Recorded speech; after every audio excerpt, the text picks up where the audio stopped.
Greetings to all that are listening, looking, have any interest in Africa and Ghana in particular. This is just a short video about transportation in Ghana. What's available, how much it costs, how to take advantage of it. So in Accra, pretty much is what I'm speaking to, but what is applicable to Accra applies to Kumasi, Cape Coast, and other places around the country. And since I'm starting with talking about the nation, I'll talk about long-distance transportation first. Buses primarily. That's about it, actually.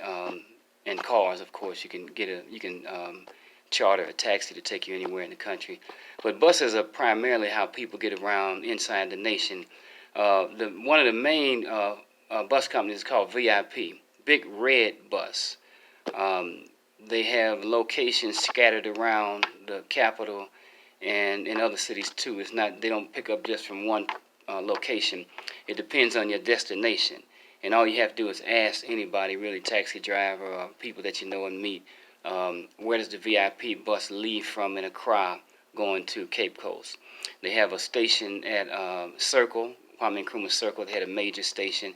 In fact, I caught that VIP bus from Circle going all the way to Bogatanga. It's a long drive overnight. I think it was 13 hours, and it left about 5 o'clock in the evening. Got to Bogatanga about maybe longer than that, maybe 6 or 7 o'clock the next morning, if I remember right. It was a long ride. Didn't cost a whole lot. I can't remember the exact price.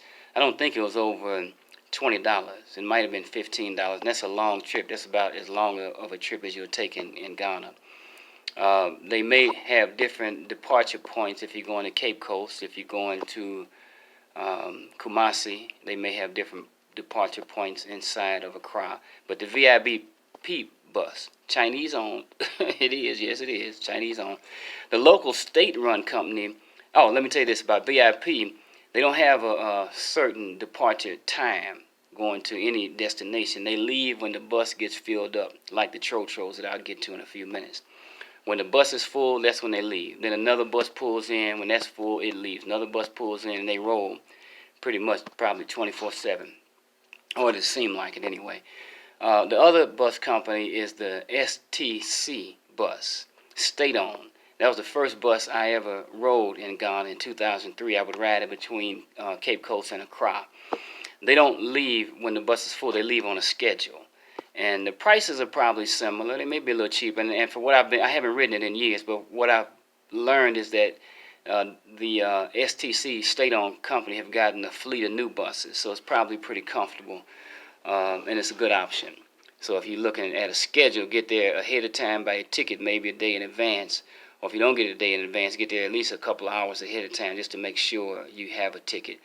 On the on the STC bus, it seems like they charge for luggage. It's not a whole lot. They put it underneath the bus like Greyhound, Megabus. But they may charge for luggage if it goes under the bus, if it's a lot of luggage. If it's not, you just carry it on. It's not a big deal.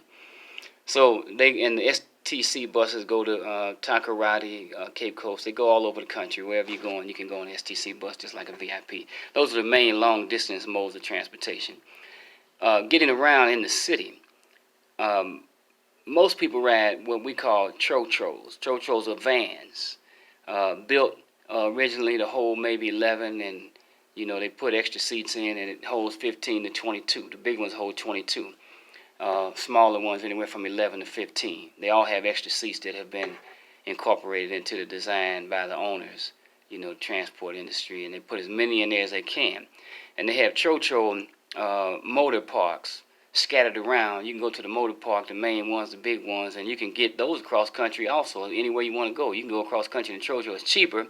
The ride isn't as comfortable as it is in the big buses. They don't have air conditioning. Most don't.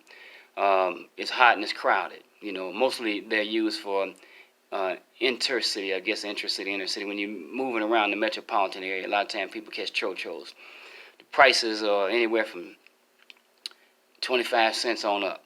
I rode from Medina to Kaswa. One is on the western end of the city, others on the eastern end. It's quite a ride. It's an hour, in fact. And I think the last time I paid about 5 or 6 CDs, which is like $1.25, $1.30. Most of the trips in tros are a lot shorter. You know, the distances are shorter. You just going to the market, or you're going to the mall, or you're going wherever you're going. And they're cool, really. That's my main mode of transportation. I like tros. You know, they're hot. You get used to it. Ghana's hot, so you know it's just part of the environment. Um, they have a mate. The sliding door on the side. That's where you get in. A lot of times the mate is calling out to stop before he gets to the stop to pick up people and before people get off. So if you stand on the street, you learn what to look for. Sometimes there's a hand signal, pointing up, pointing down, pointing around, making a circle. That means going in Kwame Nkrumah circle. There's different hand gestures that the mates make from the tro as they're coming up on the stop. So if you're on the street waiting on one, you know if that's yours or if that's not yours, and you'll learn those things. It's not hard to learn. And you know, you tell them where you want to get off when you get to the stop. The mate collects the money. You get in, he slides the door open. You get in, sit down, find a seat, and he collects the money. You know, you give him, try to have correct change if you can. They used to be bad about trying to cheat you, especially if you're a foreigner. They weren't so bad when I was there the last couple of years. You know, for some reason they got the memo to cut all that out. But I would still try to give them as correct change as I can. And it's not much. One CD, 1.5, 2 CDs, depending on where you're going. You know, maybe less than that. Then they have taxis. The two options, main options, drop taxi or share taxi. Share taxi is like, it's not like a tro, but share taxi runs a particular route. And they don't leave until they get 4 passengers. All the cars are small. 3 in the back is crowded, especially if it's big people. It's crowded in tro too. You're going to be skin to skin, cheek to jowl almost. You know, that's the way it is. It's crowded in the taxi and the tro. So 3 in the back in the taxi, 1 in the front, and they run along a particular given route. You can get in at the beginning of the route and get out anywhere along the route, including at the last stop. It's one set price. It's cheaper than if you get a drop taxi. Drop taxi is when you get a taxi and you tell him where you want to go, and it's only you in there, you and your party, and it's like we do in the States. That's what they call drop taxi in the U.S. And it's easy to get taxis. They drop taxis. They're everywhere in Ghana. They're on the street. You don't have to no calling. Although I forget, I'm glad I thought about this. They do have Uber in Ghana. I haven't used it yet, but Uber is there. So you can call Uber on your phone just like you can in the U.S. and get pick up and drop off, and it might be cheaper. I'm not sure. I've heard that it is. Addresses are kind of tricky in Ghana. It's not like in the developed world where everybody has a street name and address. It's not like that. So it's harder to find people sometimes, from my understanding, to make sure the Uber driver knows where to pick you up. If it's not a known location, if you're in somebody's house, it might be take a little explaining before they can figure out where you are. But Uber is there. But the drop taxi is maybe $5, $10, $15, $20. Me and a friend caught one from Accra Mall to the Art Center, maybe 30, 40-minute ride, and I think we paid 40 Ghana cedi, about $10 or less, or a little more than $10. So drop taxi, share taxi, small cars. Everything in Ghana is small because when they bring them into the country, the smaller the car, the cheaper on the duties and fees. So people drive, and it's cheaper on the fuel. So people are into small cars. So when you get in a taxi, it's going to be small and kind of tight. I guess that's a lot of it. It's 24/7 operation. Taxis and tro-tros and buses, they're running all day and all night in Accra. I don't know about other cities. Probably Cape Coast. You can probably get taxis on the street all night because people work different shifts, I mean, drivers and people are out. It's a safe environment. To me, it is. And so people are out on the street.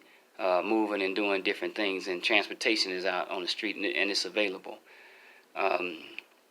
So that's the main thing, Don't be afraid to negotiate. If you get a drop taxi, they don't have meters. The driver's gonna tell you. You tell him where you want to go. He's gonna look at you. If you're from outside the country, assume you're rich, tell you a high price, and that's just the nature of the business. That's how it goes in these kind of places. But don't feel like you have to accept that. Even if you don't think it's a whole lot, you should still negotiate it for real. If he asks you for 40 CDs, ask him, tell him it ain't worth 40. I'll give you 20 CDs and go from there. I'll give you 15 CDs and go from there. And think in terms of CDs. Don't think in terms of how much it is in dollars. You make a mistake like that. I think people do.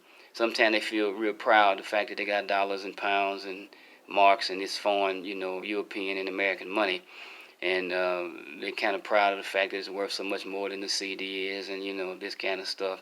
But when you think like that, if you got this money to throw away, I guess it's all right. Money to burn is cool. But if you You come a long ways, and you're spending money, even though things are cheap. You're spending money constantly. You're buying stuff, you're going here, you're going there, and it all adds up, whether it's CDs or dollars.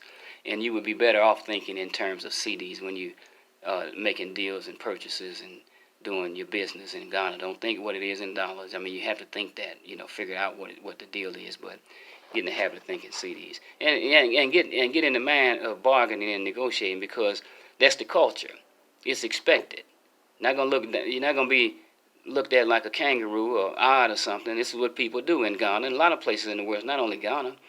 They don't take the first thing. They ask for a better price, and you should do the same thing.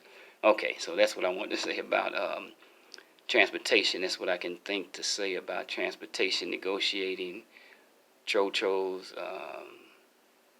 and then the whole thing. Yeah, so Ghana, go enjoy. Peace.